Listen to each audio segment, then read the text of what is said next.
The Ione City Council last week directed staff to adhere to long-standing Brown Act requirements despite partial suspension of the act in the 2012 Budget Act.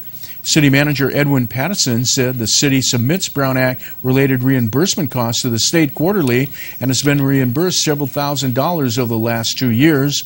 City Attorney James Maynard in an August 3rd report said the California legislature suspended the Brown Act with the passage of Assembly Bill 1464, the Budget Act of 2010.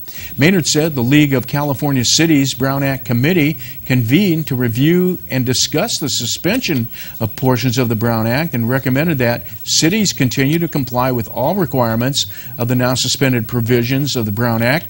Maynard also reviewed the Budget Act and concurred with the Brown Act Committee's analysis and recommendation. Maynard said AB 1464, signed into law on June 27, contains a schedule of state mandates that are suspended during the 2012-2013 budget year.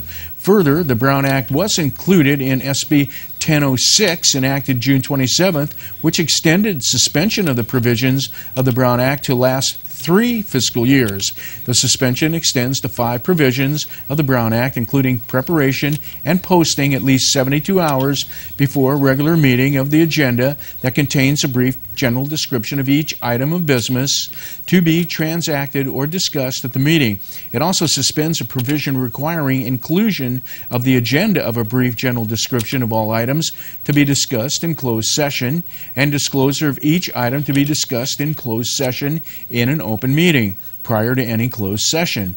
It also suspended the report in open session prior to adjournment on the actions and votes taken in closed sessions regarding certain subject matters and the requirements to provide copies to the public of certain closed sessions documents.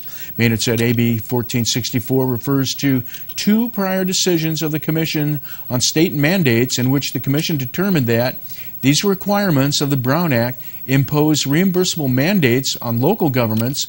By referencing the Commission's decision, the legislature intended to suspend only the requirements as mentioned. The remainder of the Brown Act therefore remains in effect, and meetings of local legislative bodies must generally continue to be open and public. The Brown Act requirements were suspended in 1990, at which time most cities reported they would continue to comply with all requirements of the Brown Act regardless of the suspension, Maynard said. And the suspended provisions are central to the Act, he said, and noncompliance of those provisions would unquestionably degrade transparency. Further, notwithstanding a lack of legal consequences, noncompliance could provoke a hostile reaction from the public and could suggest inaccurately that the city opposes open government.